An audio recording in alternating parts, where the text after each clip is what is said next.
Yeah, excellent morning to each and every one of you. We are ready for the spiritual side of success today. My name is Oladapo Onadipe. On Fridays, 8 a.m., I come across to each and every one of you talking about the spiritual side of success. And it's a program that I like to go deeper into the spirit to be able to get some life situations and us being able to learn from it, because in a multitude of counsel there is safety.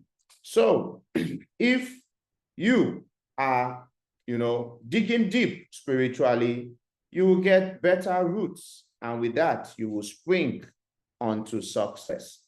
Today, we're going to look at a topic I call right counsel, key to business success. Right counsel, key to business success. And you will see how this will pan out today. Key to business success. Okay, so we're going to look at the book of 1 Kings.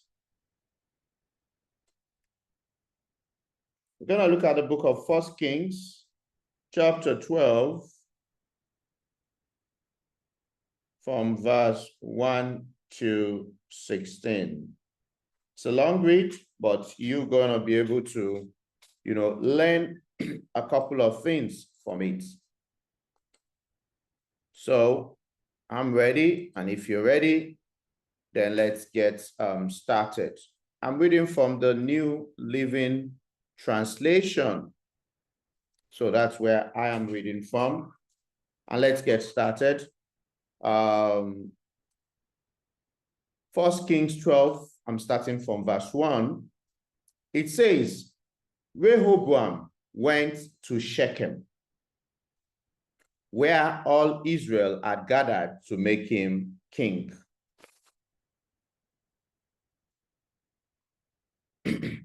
When Jeroboam, son of Nebat, heard of this, he returned from Egypt, for he had fled to Egypt to escape from King Solomon. The leaders of Israel summoned him, and Jeroboam and the whole assembly of Israel went to speak with Rehoboam. Your father was a hard master, they said. Lighten the harsh labor demands and heavy taxes that your father imposed on us. Then we will be your loyal subjects. Rehoboam replied, give me 3 days to think this over. Then come back for my answer. So the people went away. Verse 6. Then King Rehoboam discussed the matter with the older men who had counseled his father, Solomon. What is your advice? He asked. How should I answer these people? The older counselors replied, if you are willing to be a servant to these people today and give them a favorable answer, they will always be your loyal subjects. But Rehoboam rejected the advice of the older men and instead asked the opinion of the young men who had grown up with him and were now his advisors. What is your advice? He asked them. how should I answer these people who want me to lighten the burden imposed by my father? Verse 10, the young man replied, this is what you should tell those complainers who want a lighter burden. My little finger is thicker than my father's waist. Yes, my father laid every burden on you, but I'm going to make them even heavier. My father beat you with whips, but I will beat you with scorpions. 3 days later, Jeroboam and all the people returned to hear Rehoboam's decision, just as the king had ordered. But Rehoboam spoke harshly to the people, for he rejected the advice of the older counselors. 14. And following the counsel of his young advisors, he told the people, my father laid heavy burdens on you, but I'm going to make them even heavier. My father beat you with whip, but I will beat you with scorpion. So the king paid no attention to the people. This turn of events was the will of the Lord, for it fulfilled the Lord's message to Jeroboam, son of Nebat, through the prophet Ahijah from Shiloh. When all Israel realized that the king had refused to listen to them, they responded, down with the dynasty of David. We have no interest in the son of Jesse. Back to your hopes, O Israel. Look out for your own house, O David. I'm going to read that verse 16 from another translation, and this time it's going to be the King James Version. I love that version in the way that they gave that reply. So just give me one moment to get the King James Version. I love that version, the way those young men, you know, they replied. And I would, in a moment, okay, I have New King James Version. I hope that would do justice the way I want it. Just give me a minute. Okay, so verse 16. It says, now when all Israel saw the king did not listen to them, the people answered the king, saying, what share have we in David? We have no inheritance in the son of Jesse. To your tents, O Israel. Now see to your own house, O David. So Israel departed to their tents. I like that word, to your tent, O Israel. So today we are speaking about right counsel, key to business success. You know, let me just give you a summary of this story for some of you who are just coming and some who may not be familiar with it. King Solomon, the wisest man that ever lived after Jesus, and also the richest man that lived, he had just, you know, died, and his son Rehoboam was to take over from him. And his son, on the day of his coronation, you know, some young men came. By the way, you know, Israel had 12 tribes. And so there was the tribe of Israel and the tribe of Judah. So every of them gathered and they came to the king, King Solomon. And when they got to King Solomon, they told him, in fact, it was an appeal they made to the king. And the appeal was that your father made our yoke heavy. The taxes we are paying, they are so, you know, huge, and they are a burden to us. Can you be kind enough to ease our burden? If you can, we will serve you like we served your father. And that was a good request they made. Nothing malicious, nothing untoward. But they made a request. And they expected the king to spend time to listen to the requests. And the king did something which was very commendable. He asked them, give me 3 days. Let me go and consult. You see, as individuals, last week our topic was don't speak hastily, that don't be quick to make a vow. Be wary of making vows. That was our topic for last week. So that means you must be careful to speak. And Rehoboam was careful to speak, which was commendable. And so he told them, give me 3 days.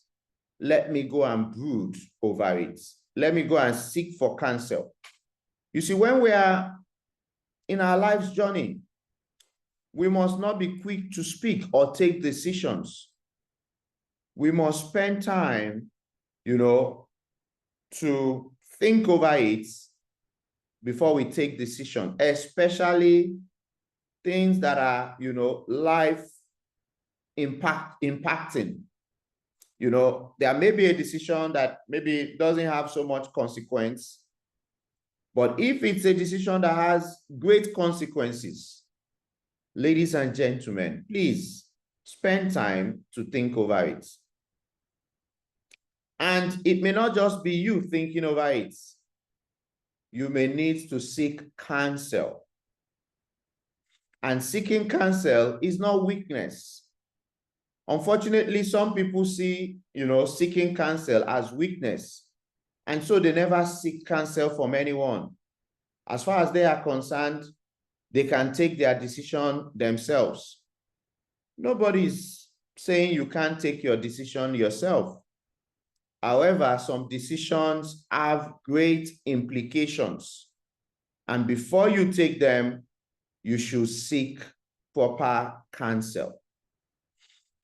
And so Rehoboam, he went to the men that stood before his father. Don't forget, his father was the wisest man. So definitely his counselors will be wise men. So in this situation, we will say that Rehoboam was in good company. And then he asked the elderly men, and listen to the counsel of the elders. You see, there are a lot of young people that say, oh, those old men, what do they know? But listen to the counsel of the elders. And that is in verse 7. If you will be a servant to these people today and serve them and answer them and speak good words to them, then they will be your servant forever. Ladies and gentlemen, as a leader, what do you need? Imagine what the elderly men told him, that if you will serve, and you see, the world is looking for servant leaders. People who can empathize with the people they are leading.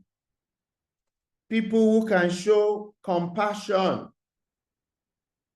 People who can, feel the pain of the people.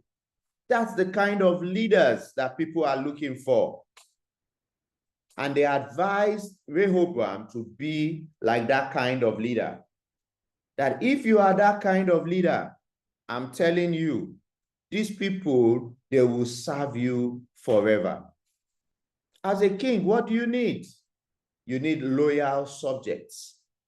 Even as a business owner, you need your staff to show loyalty to you and not divided attention. And they gave him that advice. But look at what he did. he rejected the advice which the elders had given him. And what did he do instead? He consulted the young men who had grown up with him, who stood before him. You see, one thing that I did growing up was that I spent more time with elderly people.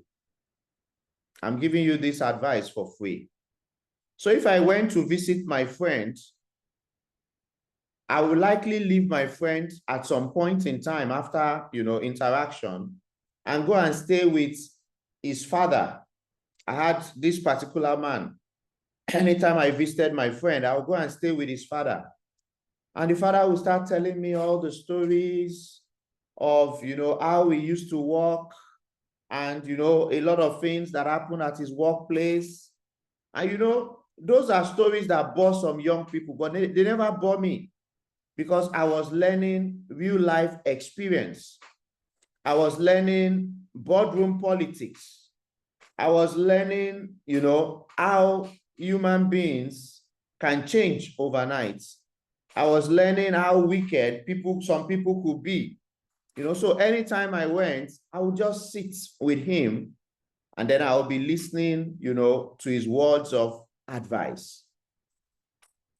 And that helped me a lot while growing up. Of course, I always played with my friends, but I took time to listen to, elders speak, and I learned a lot from them. And so here, Rehoboam, he jettisoned the advice of the elderly, and he embraced the advice of young ones. At times, young people can be very, carefree in their disposition in life.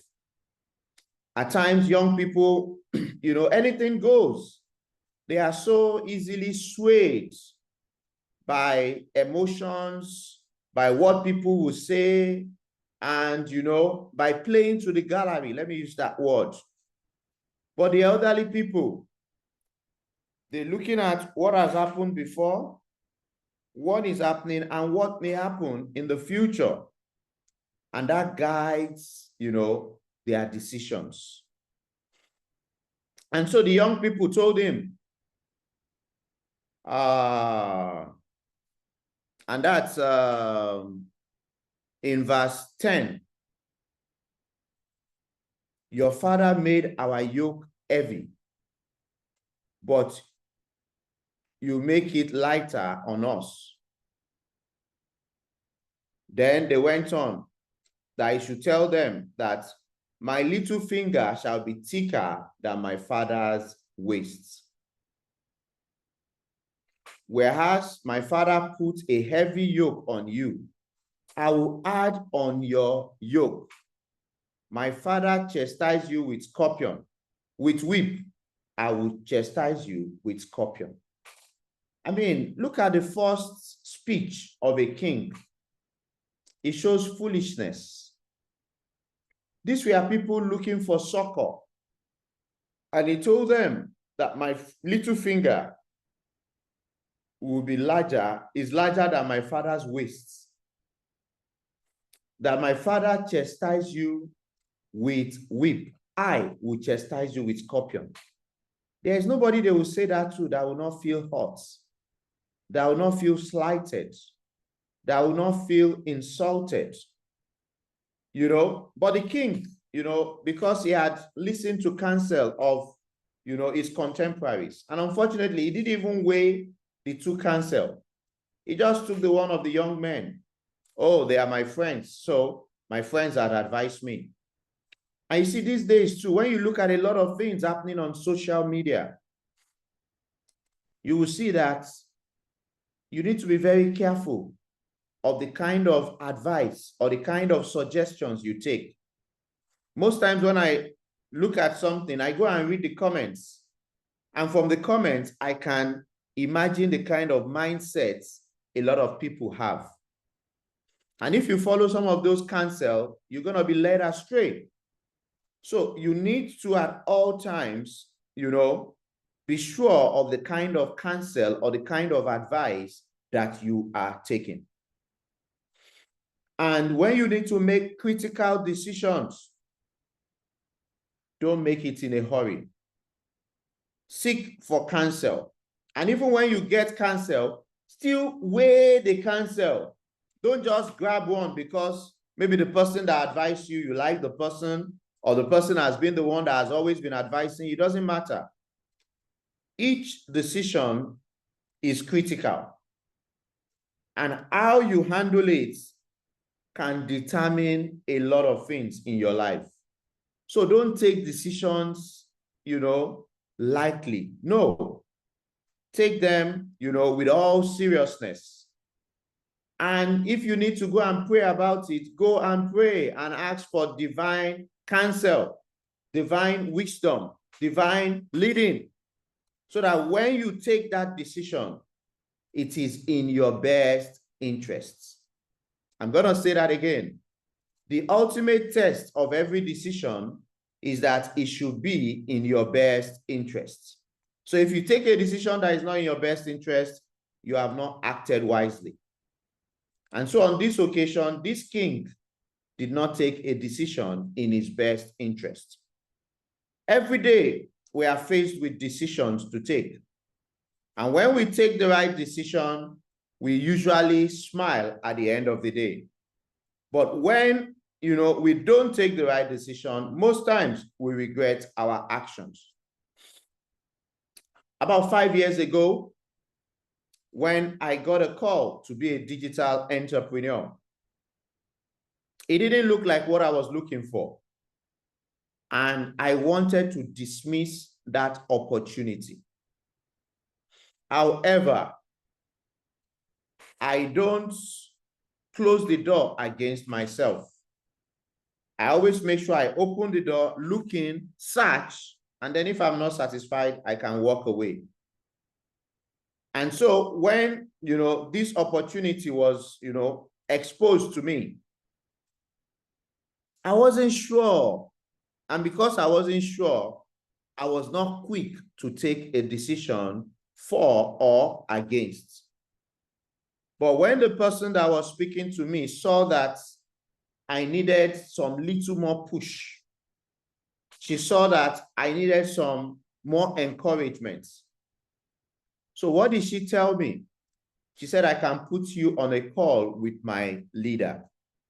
I had an option of saying, no, don't worry, forget it, I'm not interested. But I didn't, because it cost me nothing to listen. But you see, some of you are so quick to dismiss. Oh, they give you a suggestion, just dismiss it. Can you meet, someone? Can I do a phone call? Say it doesn't matter. Don't worry. No, don't do that. Be quick to hear and slow to speak. So I told her, no problem. Let me speak to your leader. And then eventually we spoke. And the leader asked me, after so much discussion, he asked me one question.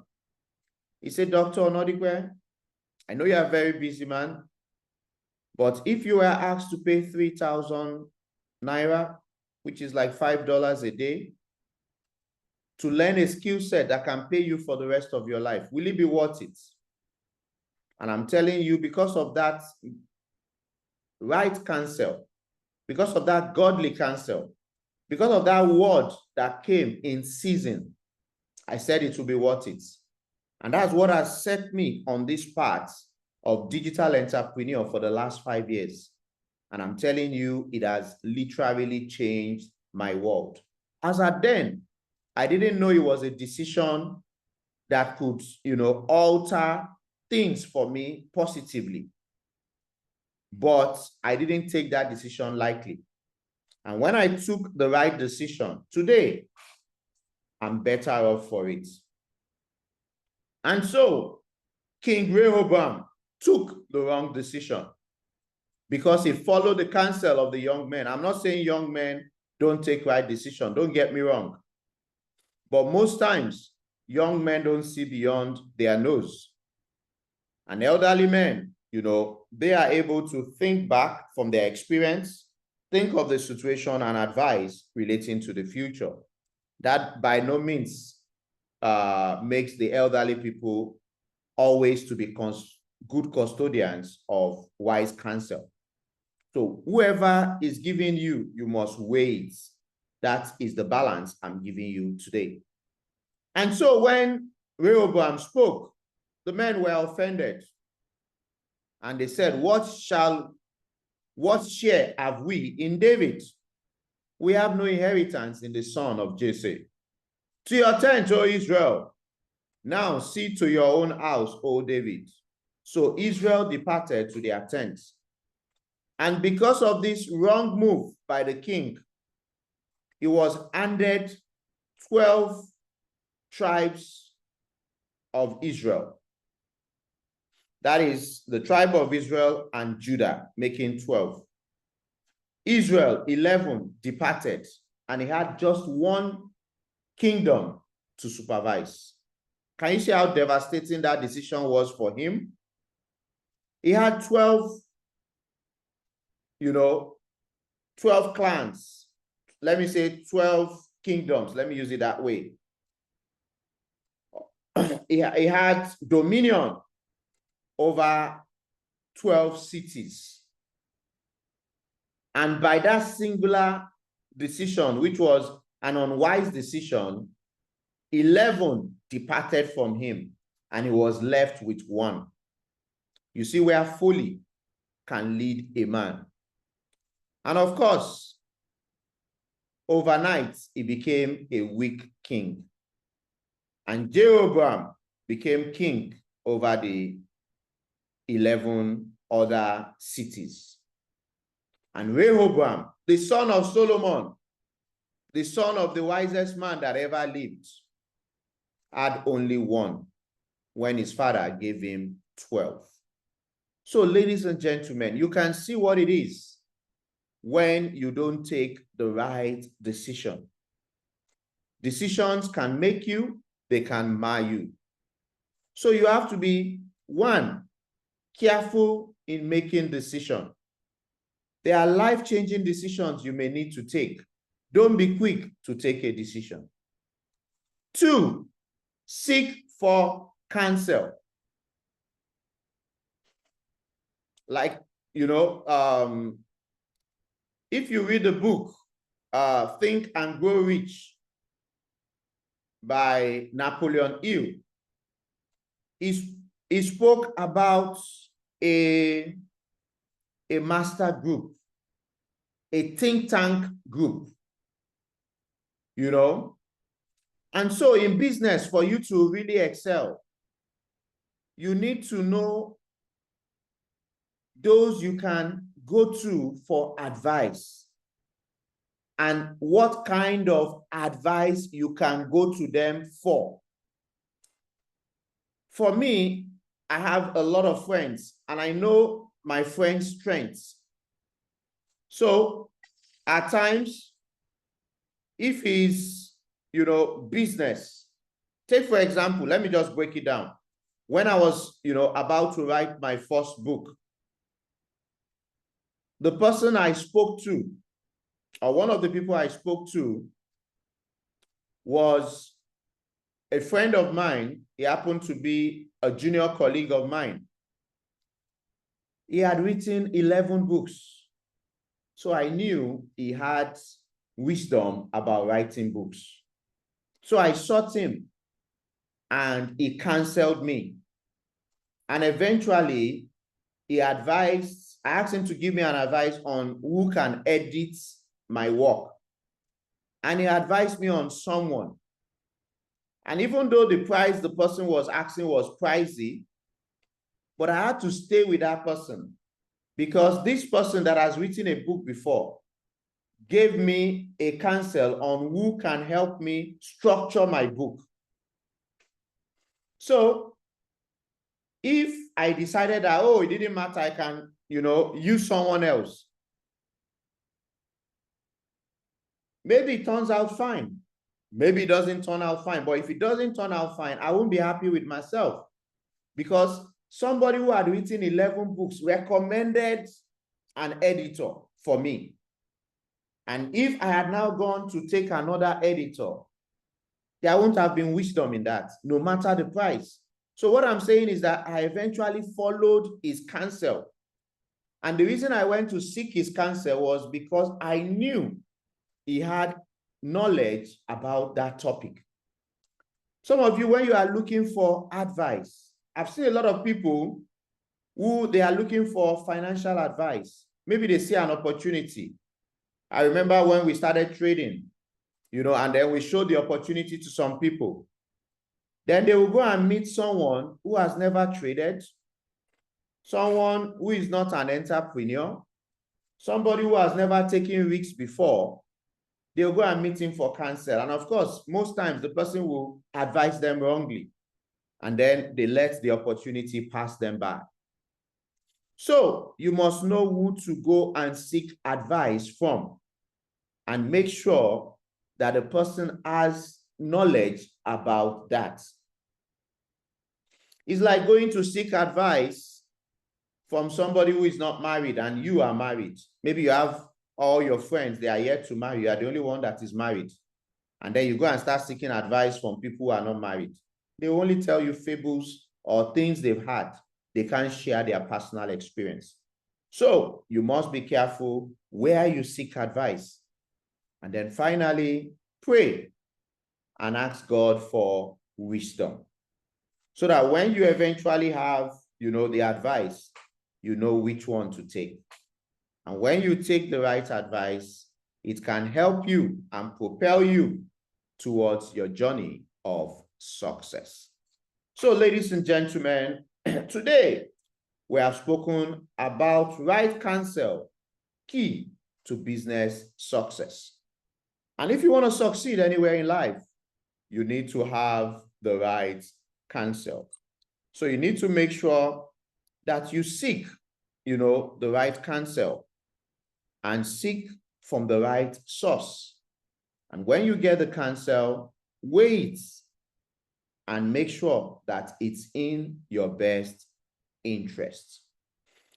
So next week, we'll have another edition of the spiritual side of success. But just before I go, I want to let you know that my book, Knocked Down But Not Out, is now available.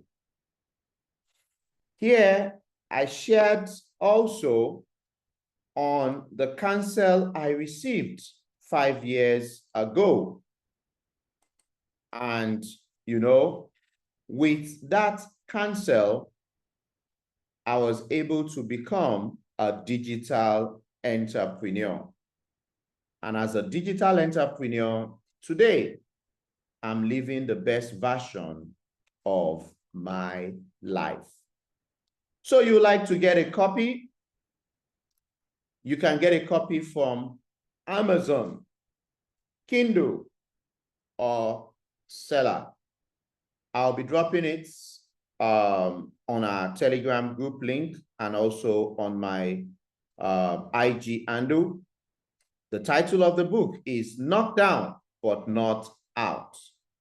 It tells the story of, the challenges I had on my journey in life, including my story as a digital entrepreneur. You don't want to miss it. How, I struggled and how I eventually overcame.